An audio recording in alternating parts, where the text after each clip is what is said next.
1 stəkan ılık süt, 2 çay qaşığı maya, 1 xörək qaşığı şəkər, 2 xörək qaşığı un karıştırırıq. 10 dəqiqə mayamızı aktivləşdirməyə qoyuruq. 1 paket vanil, 1 çimdik duz, şəkərin qalan hissəsini də əlavə edirik. 2 yumurta,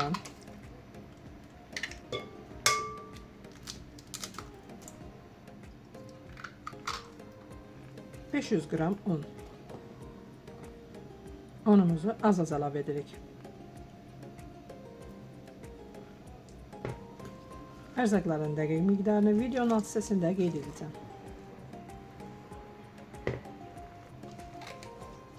$50 qram çörək yağı əlavə edirik. Yumuşaq, ələ yapışmayan xəmir yoğururuq. Xəmirimizi mayalandırırıq. Mayalandıktan sonra əlimizlə biraz öfkələyirik, mayaya gəlməsin. 4 hissəyə bölürük.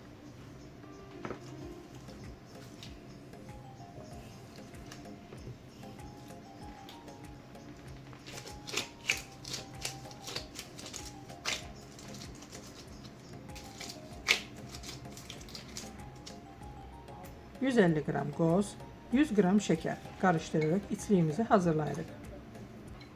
İçliyi şokoladla da əvəz edə bilərsiniz. Kündəmizi yaymağa başlayırıq. Yaydıktan sonra soba tavasına yerləşdiririk.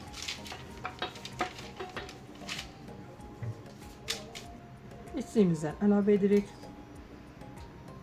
Hər tərəfinə yayırıq. İkinci kündəni də yayıb qoyuruq üzərinə.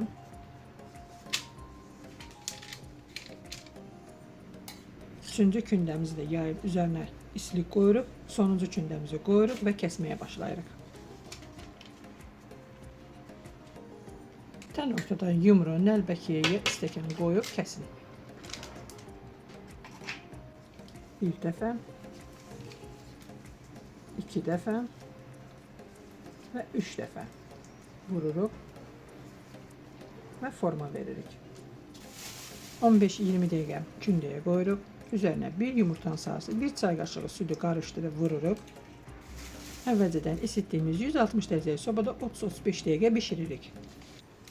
Dadlı və fərqli şirniyyatlar üçün səhifəni yaddaşa verməyi unutmayın. İzlədiyiniz üçün təşəkkürlər.